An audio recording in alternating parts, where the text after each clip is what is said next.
I'm going to go ahead and get us going here. Like I said, we're actually in pretty good shape in this topic on the Texas executive branch. There's still a couple of things that we need to talk about. So let's jump right back in. We were talking in Tuesday's class meeting about some of the aspects of the Texas executive branch. I think one of the major points of emphasis from Tuesday's class meeting was that plural executive arrangement, right? That the Texas really doesn't have a cabinet model. Like, we were saying if we try to take the model of the United States government in the form of an organizational chart and just sort of remove the president and, kind of the specifics in these boxes, that, we might be tempted to kind of apply that to Texas, but it really isn't accurate. In fact, this is a more accurate representation. Organizational charts, only get us so far, but at least you can see just by glancing at it that there's a significant difference here between how the executive branch is arranged at the national level versus the way that it works in Texas. Okay, so I was describing the governor last time as really the first among equals, that even though the Texas Constitution refers to the Texas governor as the chief executive, constitutionally the governor is very weak, institutionally the governor is weak, and the main reason for that is because of this plural executive arrangement. In other words, each of these, the lieutenant governor, the commissioner of agriculture, the attorney general, the commissioner of the general land office, the controller of public accounts, the members of the State Board of Education, the members of the Texas Railroad Commission, they all have constitutional status, okay? And their leadership is separately elected from the governor. And so both of those things, there's actually two things there that we said. They have constitutional status. In other words, they get their authority from the Constitution, not from the governor. And they're separately elected, which means that they get their electoral mandate from the voters and not from the governor, right? So this has historically meant that the Texas governor is institutionally weak, constitutionally weak, although we noted last time that there are sort of informal ways that the authority of a governor can be enhanced, and we're going to continue with that aspect of the discussion today.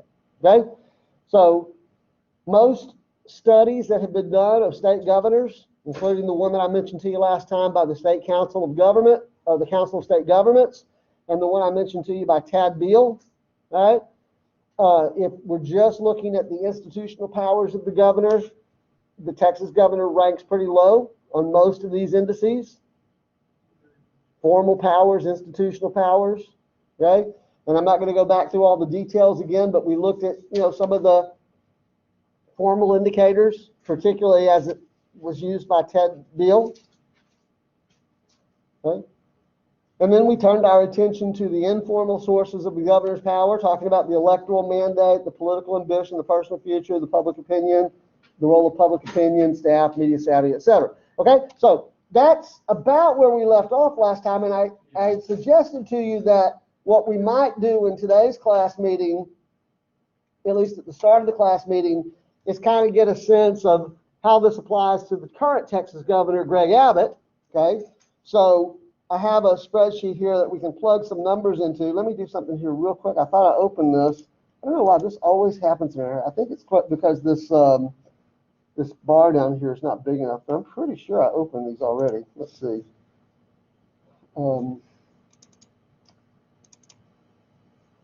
There's that one. Yeah, they're both open. Okay. So just let's remind ourselves what Beal in his index is looking at. Okay. There are a half dozen indicators that he includes. Okay, so he's got two bases. He's got two indices indicating the basis of gubernatorial authority. Okay?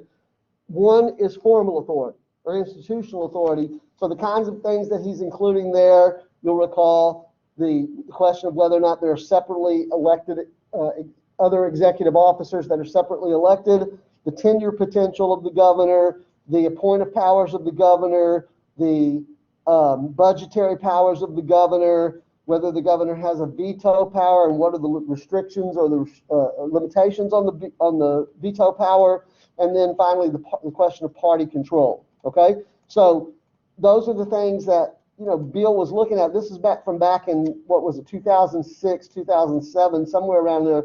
At the time, Rick Perry would have been the governor of Texas, right? And bottom line, we indicated that according to Tad Beal, the Texas governor on institutional powers, formal powers, is slightly below the 50 state average, right? A little bit below the 50, so it's in the bottom half, right? If you want to call that weak. It certainly doesn't rank as weak on this index as the Texas governor ranked on the index done by the Council of State Governments, right?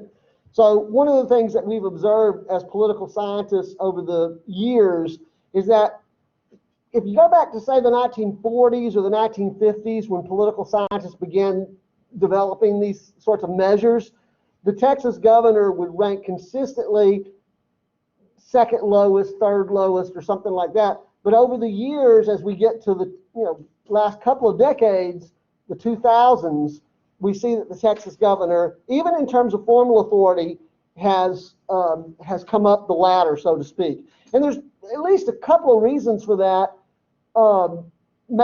Probably a bunch of reasons, but one reason, and I mentioned this to you last time, on some of these indicators like tenure potential, the Texas governor has been enhanced institutionally, because remember I told you that the Texas governor, up until the mid-1970s, the term was 2 years, and then it was expanded to 4 years, okay?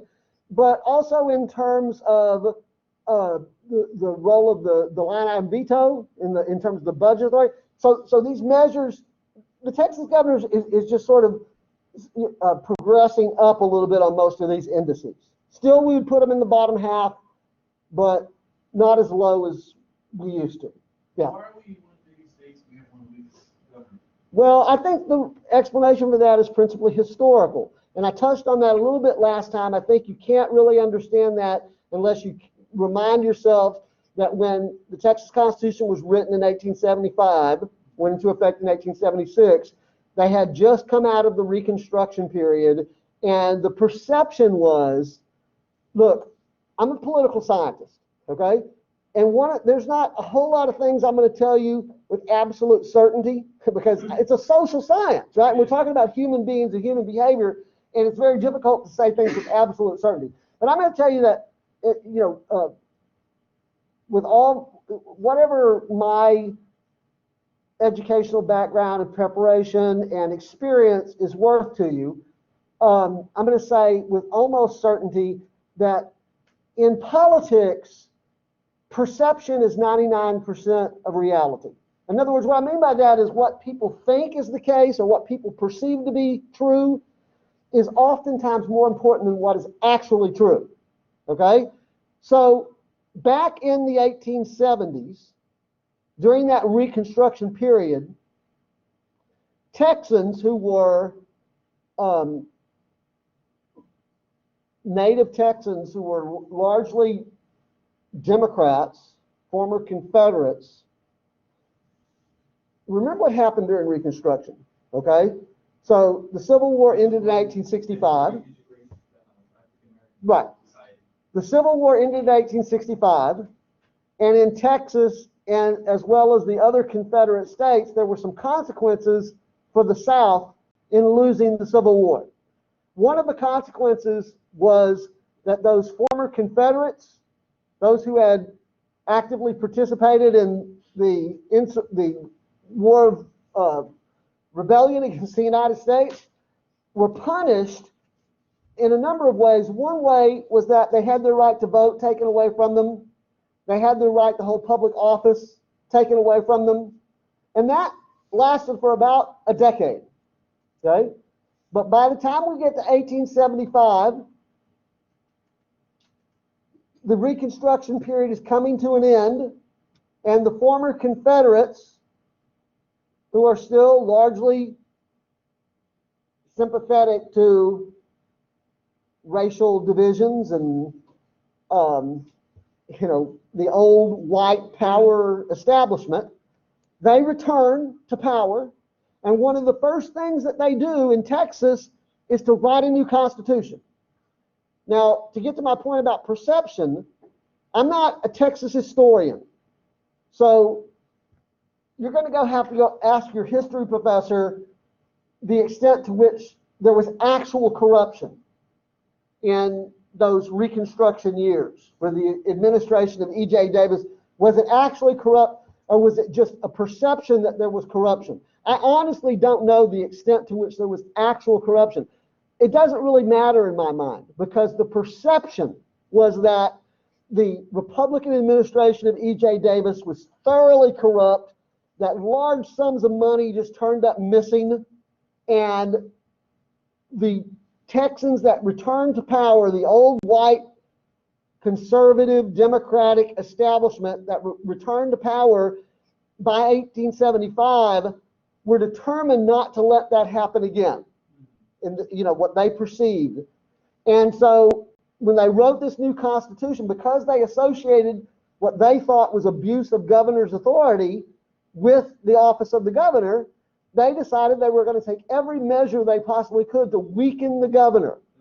Okay? And they kept that way for a while. Yes, it's very easy to understand why Texans in 1875 wrote the Constitution that they did. I think what some political scientists would ask, or try to get you to think about, is why have successive generations thereafter kind of perpetuated that? And I think it could just be as simple as the answer is that, hey, we're Texas. We're if it ain't broke, don't fix it, right? It's broken for a long time. Well, but people don't perceive that it's broken. We Yeah, people don't perceive that it's broken. got the same thing. Whether it is broken or not, again, you'll have to decide for yourself. But as I say, the perception is that everything works just fine here in Texas, so why make the changes, right? Now, there have been some changes along the way. As we said, the governor's powers institutionally have increased, at least somewhat, even over the last 30, 40 years. Okay, so again, the Texas governor ranks, at the time that Beale did this study, about 12, 13, 14 years ago, whatever it was, ranked a little bit below average. And then on the personal powers, remember he has 4 indicators there that he's looking at: the electoral mandate, the ambition ladder issue, the personal future of the governor, the governor's public approval ratings. And at that time, again, talking about Rick Perry, according to Ted Beale, when plugging in all the information as it pertained to Rick Perry, you can see that for Rick Perry, the rating was 3.8, and that was just slightly below average, just a little bit below average. Okay, but more importantly, I think for our purpose, the purpose of our discussion, you see that he ranks higher in terms of personal influence than in terms of institutional influence. Okay, so that's why many political scientists conclude that, well, these informal ways that the governor's authority can be enhanced are really shouldn't be overlooked. We had, for many years a tendency to focus on the institutional features of the office, but now there's much more of an emphasis among political scientists on focusing on the personal aspects of power as well. Okay, so I promised you that we could look at, why do these things disappear down here? Does anybody have an explanation for me as to why that happens? Oh, there we go. What in the world? I think it's because there's too many things. I think it is too. I think you're right. Yeah. But unfortunately, I can do it on some computers, but on this computer, I can't do it. Okay, so let's do, just real quick before we move on to other aspects of the executive branch, let's just see how it plays out for the current governor in real time, so to speak, in 2021, Greg Abbott.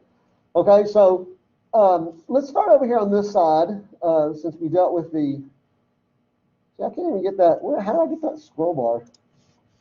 Huh. I think that's how you get this one. This is what I want right here. Okay, so we can do this much more quickly because this really hasn't changed since we're talking about institutional powers or formal powers over here. Do you understand that distinction? The distinction between institutional or formal indicators on the one hand versus personal indicators on the other hand. If it's not entirely clear to you, let me just say it a little bit differently than what I've been saying, okay? When we talk about these factors here, when Tad Beal and these other analysts do these kinds of studies, they are talking about attributes of the institution, of the governor. When Beal and other analysts talk about these things, they're talking about attributes of the person who occupies the office. So it makes sense then that these would remain more or less constant from one governor to another, right? And these would change from one governor to the next, and even for a particular governor over time, right? So that's why I'm saying let's start over here because it's probably, there's very little change from Rick Perry to Greg Abbott on these things, okay? So we still have this whole, separately elected executives, which under Beal's index, if there's, 6 or what was it, anywhere between 1 and 6 or something like that, other elected executives, then that ranks a 2. Okay, that's just the number he assigned to that on a scale of 1 to 5, right?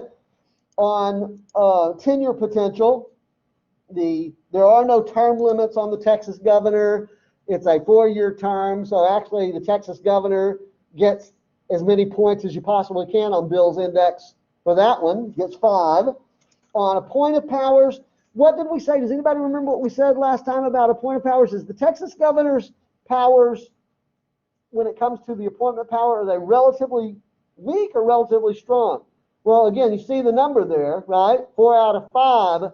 It's up. The Texas governor has a lot of opportunity to appoint a lot of people. And you know who is a really good example of that is Rick Perry. And it has to do with the fact that Rick Perry was in the office of the governor for so long. Remember last time we said about 15 years, right? Because he served the last 3 years of George W. Bush's term, and then he was elected to 3 terms of his own, okay? So over the course of that long decade and a half that Rick Perry was governor, he had the opportunity to appoint a lot of people to those boards and commissions. Why is that? Well, because he was governor for so long. No, I mean, like, why does it appoint power so good? I thought the speaker and the lieutenant governor. We're talking about state boards and commissions here, like we talked about the power of the Speaker of the House and the Lieutenant Governor as it pertained to the legislative chambers, the House of Representatives and the Senate. What we're talking about here is, well, Railroad Commission are elected. They're elected, right? But there are a lot of other state boards and commissions. We have a phenomenon in Texas to a large extent of government by board or commission. So you have boards that regulate everything from professions like dentists and doctors to licensing boards to the State Racing Commission, the Texas Lottery Commission, the Public Utilities Commission. There's no way you can give me the rest of the class meeting and I couldn't get them all in. We have a whole lot of these in Texas. Now, the way that they're set up is initially a governor's ability to control those boards through the appointive power is pretty limited. And the reason for that is because most of these boards have, members of the boards or commissions that are multi-member. Okay, that's point number 1. They're multi-member as a general rule. It's not just one director of the commission, right? So they're multi-member boards, and they tend to have staggered terms. So let's say it's a board that has 7 commissioners. Not all 7 commissioners are going to be appointed, and their terms are going to perfectly overlap. So a new governor that comes in, and they typically have like longer terms than the governor. They might have like 6-year terms as a rule, right? So when Rick Perry, let's say, left office in 2015. Okay? Yeah, January of 2015. Okay? So when Rick Perry left office, you've got the new governor coming in, Greg Abbott, and he's going to have to live with, quote unquote, live with the appointments of Rick Perry before him, because those people's terms have not expired yet. Well, it just depends on which ones. Like I say, let's say it's a 7-member board, or maybe let's say a 9-member board or something like that. Maybe if they have 6-year terms, 3 of them this year get appointed. 2 years later, 3 more appointed. 2 years after that, 3 more appointed. So you see, the problem is for a governor who's new is that they're going to come into office, and a lot of those appointments were made by their predecessor.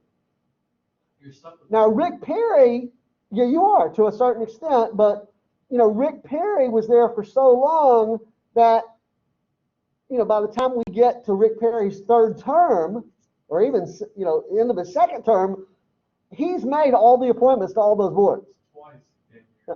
Okay, so that's why I think historically Rick Perry is important as a governor of Texas, not necessarily because of his policy agenda or anything like that, but because he was able to control through the appointment power to a very large extent the agenda of the state by controlling those boards and the membership of those boards and commissions. So how do you get if he did all that all those years? How do you get a 5?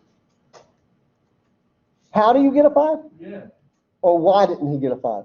Yeah, well, both. Like, how do you get a 5? He was appointing so many people, and he was outlasting their term. Well, but remember, we're not talking about Rick Perry here. We're talking about Greg Abbott. True. So Greg Abbott's not been in there as long, so he's not going to rank as high. Oh yeah, okay. So okay. Perry, technically, Rick Perry might have had a 5. That's right. Yeah, okay. That's Greg right. Abbott brought it. Right. Well, but it's nice. But this is about the person. Yeah. Okay, no, actually, we're talking about the institutional powers here. So look, let's go back to get the answer to your question. Let's go back to the index and see what 4 means. Right? Why can't I get this to? Okay, so on a point of power. Well, I opened the wrong one. Hold on. What does a 4 mean? A 4 means. Oh, the limitation there is that it does require approval by the Texas Senate. Okay. That's the reason it doesn't get a 5. Okay.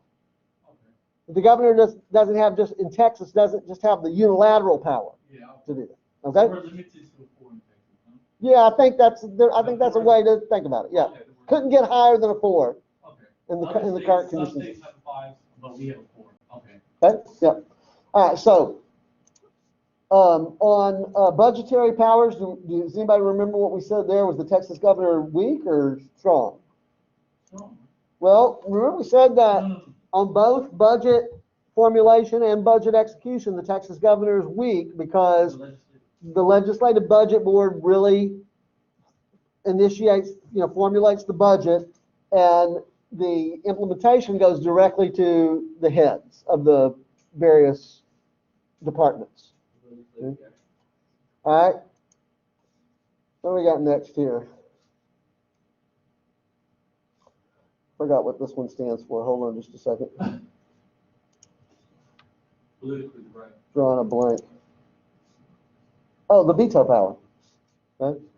So, again, this is going to be true whether we're talking about Rick Perry or whether we're talking about Greg Abbott or any other Texas governor. This is about as strong of a veto power as you can get, and I attributed that to the fact that it's a near absolute veto. Yeah. All right, and then finally, party control. Okay. Now this is going to be particular to time, right? Because this changes. I'm sorry, what, Kyle? Oh, I didn't see it say control. I thought it said terms. This one here? Yeah, no, yeah, party control.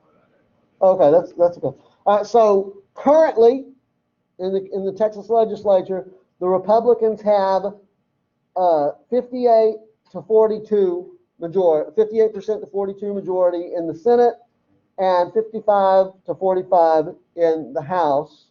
And that puts them on Beal's index at a 4. What would it be to be a 5? Well, let's look. Or is it another one of those that's a limit? I'm sorry? Because you know. No, it'd be the percentage is over 60%. Oh, okay, it'd be fine. I think it's actually, he says over 75%. Let me see here. I see. Yeah, see, look, Oh, he, remember, these are his rankings. And by the way, I didn't mention this to you last time, but as a political scientist, I have some trouble with these kind of indices. The methodology bothers me. I don't think it's very, I think it's wishy-washy, okay? I'm the kind of political scientist that I like to directly measure I really only like to sort of deal with variables that can be directly measured, okay? When you start dealing with indices, you're losing what we call in statistical analysis degrees of freedom, okay? But that's kind of a technical matter. The point is that what we're dealing with here is indices, and to some extent, there's a judgment embedded on the part of Ted Beal as to what number should be assigned to this range. So, and it's kind of arbitrary because, look, think about this for a second. If the governor's party has 75% of the seats in the legislature, he's going to give them a 5.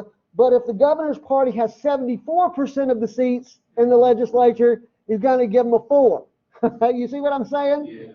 The gap between 75 and 74 is, which one is ranking a 5 and the other's ranking a 4, is much smaller than the gap between 2 and 3, or 3 and 4.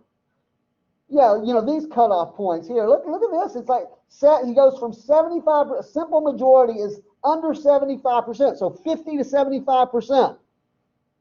So the governor's party can have 51% of the seats or 74% of the seats, and he's treating those as equal. Yeah. Which, see what I'm saying? That's, Anything over 70 is fine. I mean, yeah, like I don't even know how you get 75%. Like at some points, it's just like, how can you get that? At some point, you're like, you guys lost.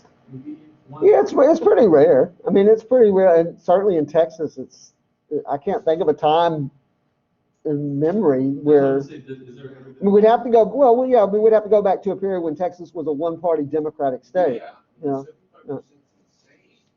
that is a lot. But again, my point is that he's just drawn an arbitrary line between 75% and 74%. Right? Okay. So that's one of the reasons I have some problem with these kinds of indices. But they do have some value, or I wouldn't be sharing it with you. Okay. So again, what were the numbers for Greg out currently? It was 55% and 50. Yeah, I can't remember. But anyway, whatever it is, it ranks a 4. So it's a simple majority, right? It's a simple majority, and that means that we're going to put a 4 in here. Okay? So if we total that up, where did I put this? Oh, here we go. If we total this up, 22 points, but then if we take the average of that, so 3.67, and again, that's slightly below the average of the 50 states, which was 3.9, a little below, okay? So the Texas governor, if we had to distinguish between weak or strong on institutional powers, based on Tad Beal's index here, we'd say, well, it's on the weak side, you know. That's just going to make that split between weak and strong, below average or above average, but it's pretty close to average. Okay? Why did he get a 2 on the BP again? Budgetary powers, because the governor's office doesn't really formulate the budget, and the implementation of the budget really goes to the agency heads. So this is just understanding the powers that your certain governor has in each state, and this is Right. how they're ranking it. Right. Okay. All right. Now let's move over to the personal powers. Okay. And I'm going to resist the temptation because I get confused when I try to call that actual index back up. But here we've got the electoral mandate. Okay.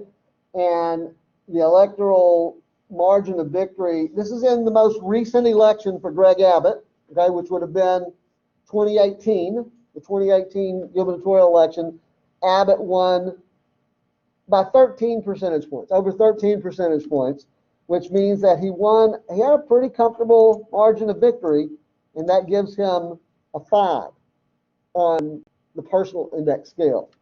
All right. On the career ladder thing, we see a steady progression for Greg Abbott up the career ladder. He was Associate Justice of the Texas Supreme Court from the mid-90s to the early 2000s, and then he served as Texas Attorney General in that same period of time that Rick Perry was governor. So he gets a 5 on that. Wait, the other one that we just did is rated by who? The institutional power? These are both indexes that were developed by a political scientist named Tad Beal, Okay. who I think was at the University of South Carolina, if I remember correctly. I think he's retired now. Okay. Was that what you were asking? Yeah. Oh, okay. Yeah. All right. So his personal future is really a question of whether or not he can run again. And we know that there are no limits on terms for the Texas governor. So he ranks a 4 on that. And then on the last indicator, it's public opinion. And I tried to find the 3 most recent public opinion polls that I could find where people were asked, Texans were asked, do you approve or disapprove of how Governor Abbott is handling his job? And the 3 most recent ones that I could find are just within the last couple of months. You can see there's a little bit of a range here. This one by the University of Houston Hobby School of Public Affairs has him at 39%. I suspect that's reflecting 2 things. The what? The coronavirus, but also this is in the wake of the freeze as well. Okay, so I think that's probably why that one's as low. But you can see the difference. Both of these are February, right?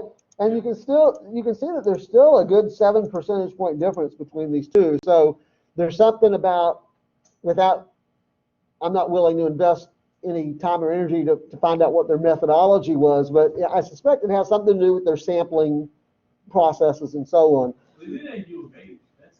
But I think the more important point I want to emphasize to you is that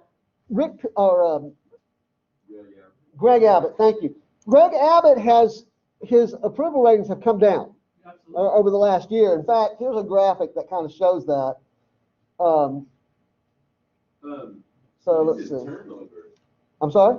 When does his term end? He's up for election in 2022.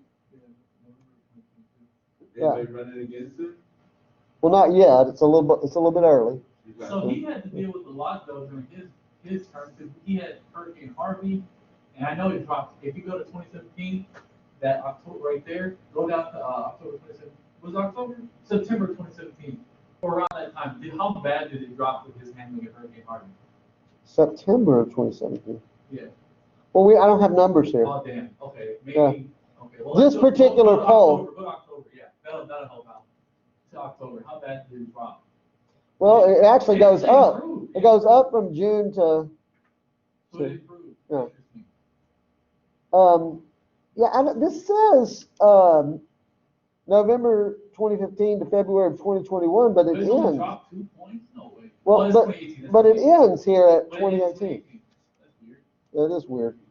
Yeah, I'm not sure 'Cause why. I'm curious to see how it's changed since now. Wait, Because he wasn't bad, but he made some questionable decisions. It's so hard to find good polling data at the state level for governors and stuff, but it can be pretty hard because there's certainly no shortage of organizations out there that do public opinion polling.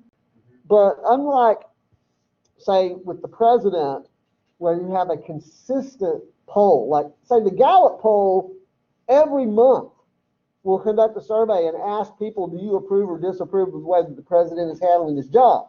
And so we have a regular monthly accounting of that. And the Gallup poll does that pretty well, okay? But when it comes to state governors, and certainly the Texas governor, we find it's kind of sporadic. Like it's not regular, like every month. We may find it like, a poll done, and then 3 months later another poll is done, but then another one's not done for another 9 months, or then the next one is another 6 months, right?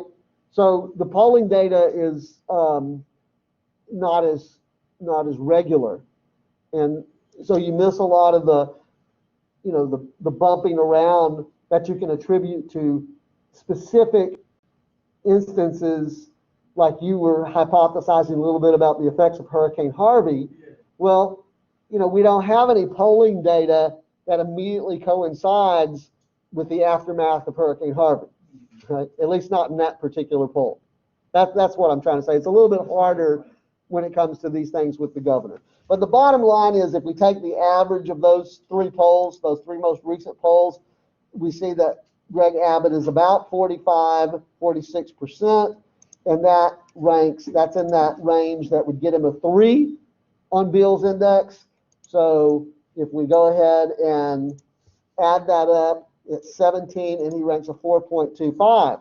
So now look, here's this, we're finding the same thing with this index as we said before, that institutionally, the governor is weaker when it comes to personal influence, and this is going to be contingent on who occupies the office, who is currently occupying the office of the governor.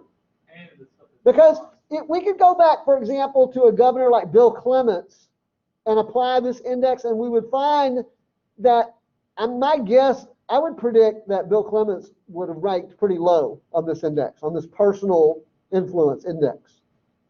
He just didn't seem to have the kind of personal qualities. When I say personal qualities, I mean attributable to the person, not the institution. Okay? All right, well, anyway, I thought I'd share that with you.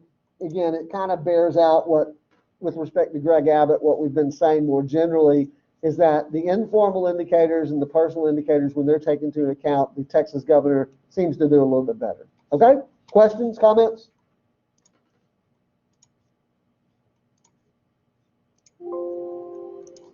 Okay, let me take this off of here, and let's finish this treatment up with some of the other things that we need to touch on.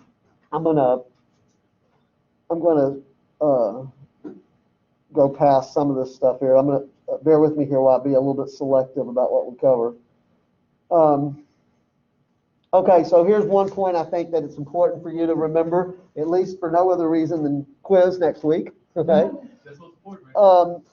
Under the Texas Constitution, there's this plural executive arrangement. As I've said a couple of times now already, the Constitution does designate the governor as chief executive, but that's really little more than just a stylistic designation. We like to think about the governor really as being the first among equals. Think about that organizational chart that I've shown you a couple of times, right? And the key point takeaway when you think about that organizational chart just remember those lines are not going back to the governor, they're going back to the voters in the state constitution. Okay? So the other constitutional executives include the lieutenant governor, the comptroller of public accounts, which, by the way, this is a very important one. The comptroller of public accounts is really important in Texas. You may remember reading. No, it's has to do with the public, the state treasury. Right? All the budget for the state is like. Right. We used to have a state treasurer that was also a constitutional executive, but that was eliminated by constitutional amendment. Those functions were moved over to the comptroller. One of the most important functions of the comptroller is the comptroller is required by the state constitution to provide an estimate of revenues for the biennium. So when the legislature is doing its budgeting, it's heavily reliant upon the comptroller's estimates, because the legislature cannot pass a budget where expenditures exceed revenues. So depending on how conservative the comptroller is, and they tend to be very conservative, right? Depending on how conservative the estimates are from the comptroller, it has a lot of bearing on how much money the legislature can appropriate for education or for highways or for law enforcement. I'm sorry? What do you mean, what about unemployment? Like, to determine how much benefits you get like that. Oh, the legislature has, of course, yes, part of the budget does make determinations about legislative about unemployment compensation and so on. Again, how generous the legislature can be, take the political ideology out of it and just assume that the legislature wants to be generous in its appropriations with whatever function of state government is that we're talking about, law enforcement or health, education, welfare, or human services, or crime and criminal corrections, or whatever the function of state government is. Assume that the legislature wants to be very generous. Which it's typically not been historically, but how generous the legislature can be in its appropriations is entirely dependent on how the comptroller estimates revenues. Okay? And what I'm trying to tell you is that the comptrollers in Texas tend to be very conservative in their estimates. That's about right. And it has You can kind of tell though. It has to do with political philosophy, but it also has to do with the fact that they don't want to get caught overestimating revenues, right? Yeah, absolutely. It's kind of an accountant's mentality, right? Oh, okay. Yeah? Okay. Commissioner of the General Land Office and Attorney General. All right? Let's look at the current crop. Let's just see who they are. There's going to be some detail on these slides. I don't know that you necessarily have to jot all this down. If there's something that I think you really need to get down, I'll let you know. Okay? So, as we've said now many times, the current governor is Greg Abbott. His first term began in 2015. He was reelected. He was elected in 2014, reelected in 2018. His previous office was Texas Attorney General, and probably his most impactful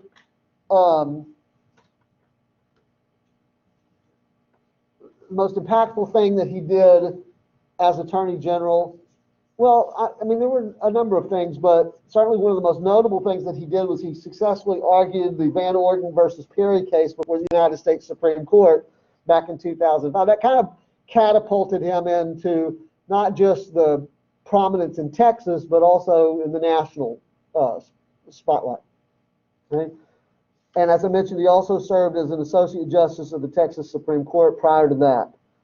The important legislative issues that have been on Governor Abbott's watch includes the HHSC therapy cuts, Health and Human Services, the abortion judicial bypass issue.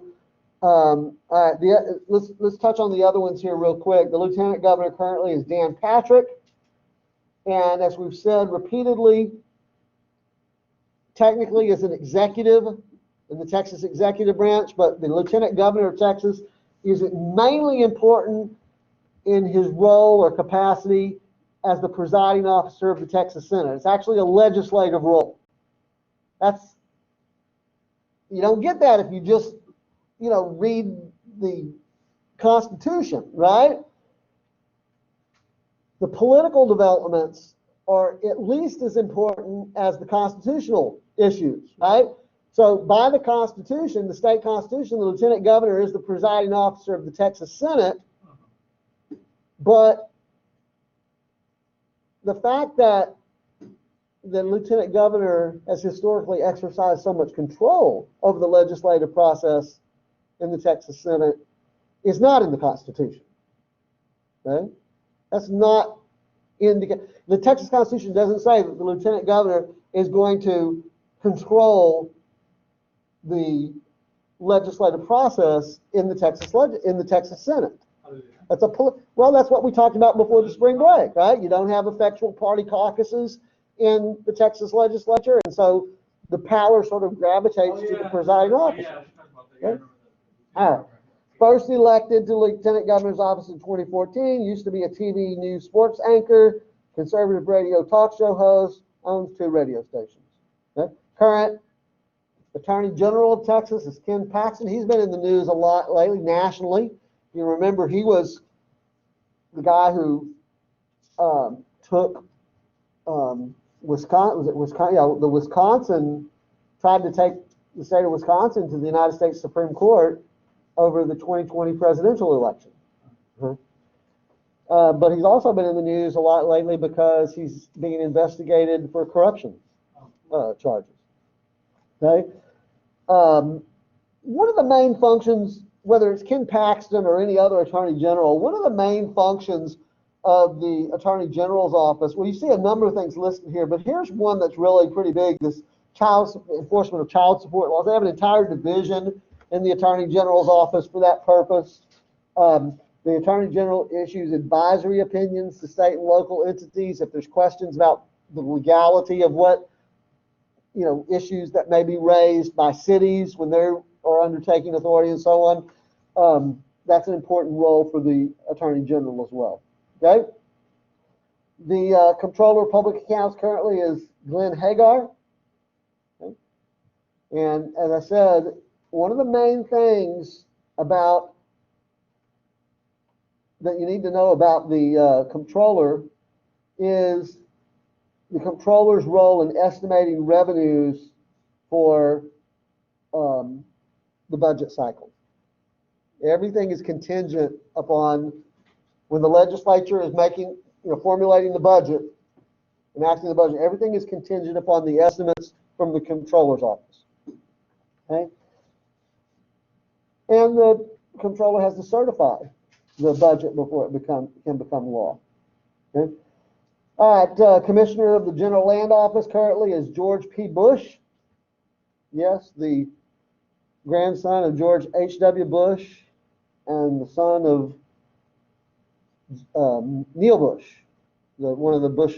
You got George W., Jeb, and Neil. Okay. They're all related? Oh my God. Damn, that's a dynasty of political power. Some people might characterize it like that. So I could be George Xavier Bush. You don't even know. Here's an interesting little bullet point, right? The Commissioner of the General Land Office is the oldest continuous elected office in Texas, originally established under the Constitution of the Republic of Texas. And that's just an interesting little tidbit there. All right, Sid Miller is the Agriculture Commissioner. He just looks like the agriculture. He just said, make sure you get my cowboy hat. Sid Miller in his cowboy hat. Yeah. Current Secretary of State is Ruth R. Hughes. Hello. And as I said, there used to be at the constitutional level, if you remember that organizational chart, there would have been one other block up there at the top, the state treasurer's office. It was abolished by constitutional amendment in 1995. The last treasurer was Martha Whitehead. She was a Democrat and was one of the two Democrats that last served in statewide office. Why did you decide to get rid of it? Well, that was her whole campaign theme. That was her. She was a one-issue candidate. Oh, she just when she get ran. rid of the treasurer office. Yeah, she promised Texans that if they elected her as state treasurer, she would work to eliminate the office. She did, but now we have the controller. Well, those functions still have to be performed, Yes. whether you have the office or not. Have the money. Okay?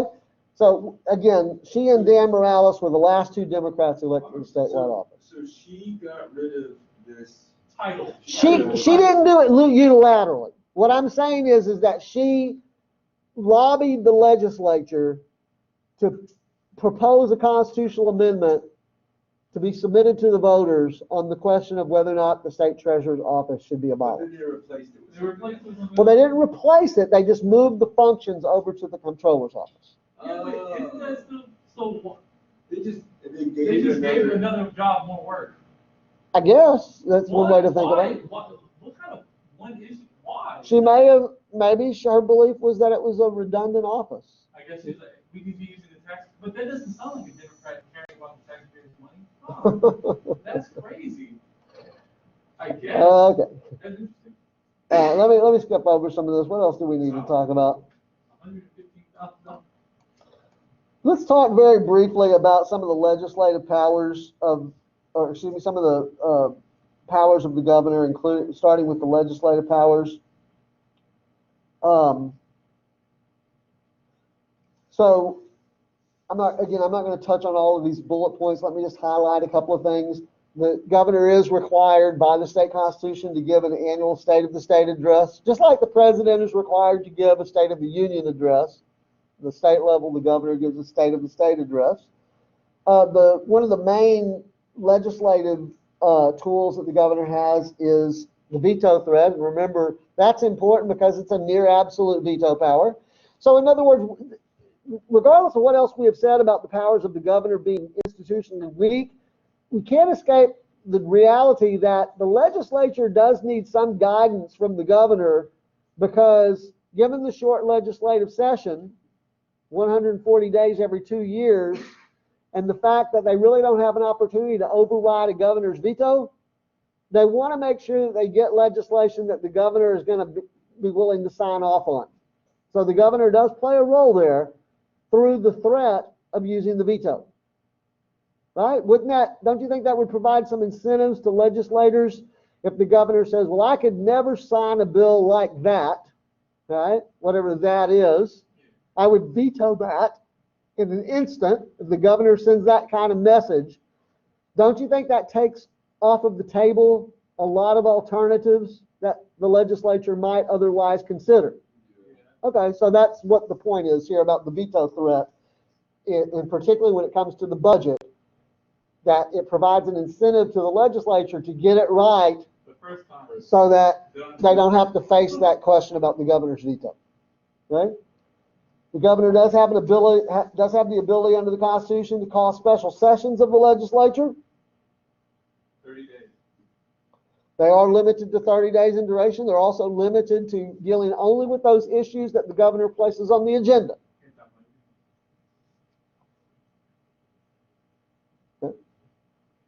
We said the Texas governor has a strong veto power.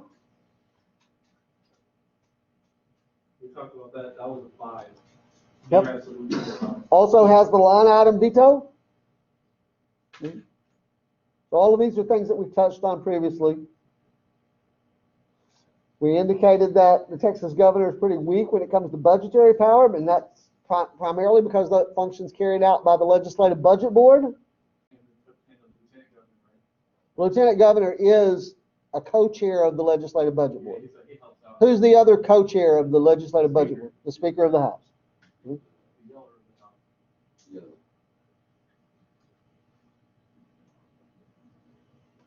We talked a little bit about the appointment power. Oh, here's something we really haven't talked about. Maybe we can end on this point.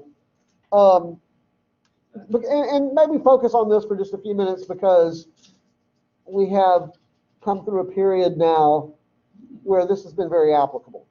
Okay? Literally a year ago. Yeah, about a year ago, Governor Abbott declared the entire state, all 254 counties, a disaster area due to the COVID virus. Didn't you just do that again for the Okay. storm? Well, yes. Yeah, so Okay. even more back then. So, under a law passed by the legislature in 1975 called the Texas Disaster Act, that when the governor declares the state or a part of the state a disaster area, that greatly enhances the governor's authority for the duration of that disaster declaration. Now, the disaster declaration is limited to 30 days. The governor. Right? We've been talking about the Texas governor being institutionally weak, but all that changes if there's a disaster declaration. He has all the power. Okay? The legislature, when it wrote that law back in the mid-1970s, was wary. They were very concerned about, this enhancing the governor's authority, so they put a time limit on it, 30 days. Okay? But the governor can renew the disaster declaration upon the expiration of that 30 days. That is possible. So, Has he lifted it? what kind of things I'm sorry? Has he lifted it from last year? Well, I don't know if it's currently in effect now in its entirety. Certainly, elements of it have been dropped. Look, let me run through some of these points here with you, and I think that'll help us better illustrate the point. Okay. The quick answer to your question is, it was renewed. The disaster declaration initially was in, I think, March of last year, and it was renewed a couple of times at least. Oh, okay. But whether it's currently in effect or not, I have to be honest with you, I just don't know. Okay? But look what happens when the governor declares a disaster, okay? It makes the governor the commander-in-chief of state agencies and commissions that have emergency responsibilities. So everything that we've said previously about the executive functions falling under some other executive authority, like the Railroad Commission or whatever those other executives are, if they have emergency powers, those go to the governor, okay, when there's a disaster declaration. It gives the governor the authority to issue executive orders that have the effect of law. So generally speaking, the Texas governor doesn't have the kind of authority to issue executive orders like, say, the president of the United States does, okay? One of the areas of weakness of the Texas governor. But again, all that changes if you have a disaster declaration.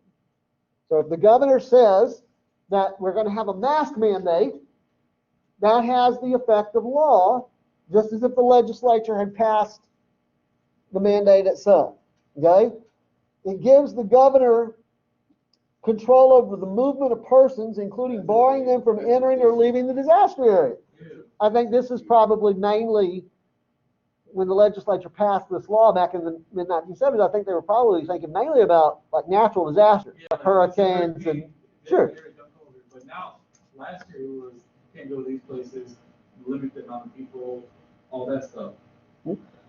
Gives the governor the authority to suspend any agency, rule, or regulation that would in any way prevent, hinder, or delay the ability to cope with a disaster. That's pretty sweeping, right? Controlling businesses and stuff. Makes it a crime to violate a disaster-related executive order that can bring up to 180 days in jail and a $1,000 fine, right?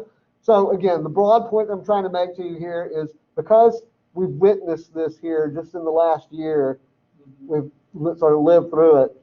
This is one narrow scenario if the governor declares a disaster where we're going to see the powers of the governor greatly enhanced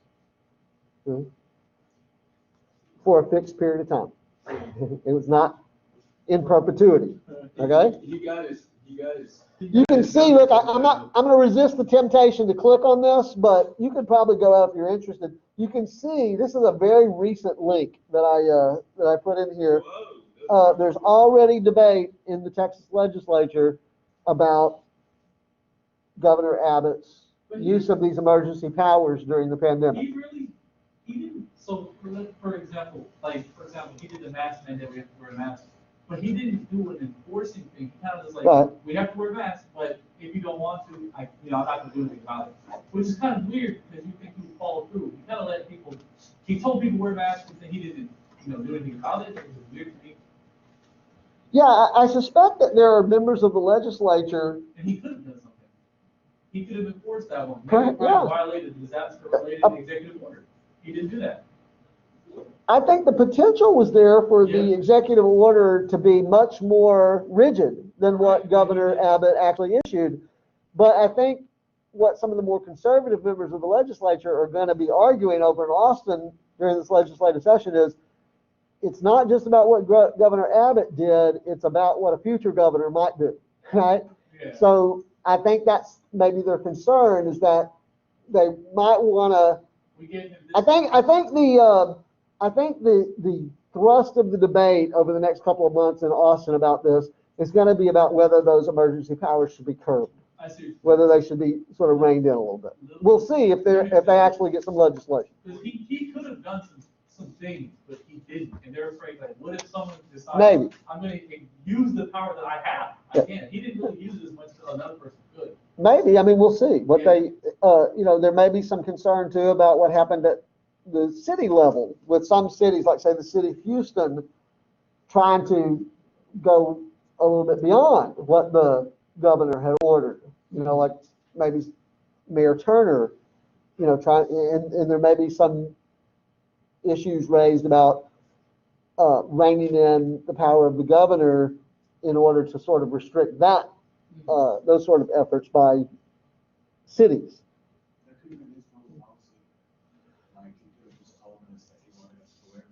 Yep. Mask, they're, Yeah, he didn't enforce it, even though he said it. So he didn't fully abuse his power, which is interesting. I wonder why he did that. Okay, guys, I'm gonna say that I think we've covered everything. I mean, there's lots of other stuff, I guess, that we could talk about, but I think we've covered it pretty adequately. So let's call it a little bit early today, 5 minutes. We'll see you next week. Talk about the Texas courts. I hope some other people show up. If they do, if they don't, we'll move ahead without them. You have a good weekend. You too.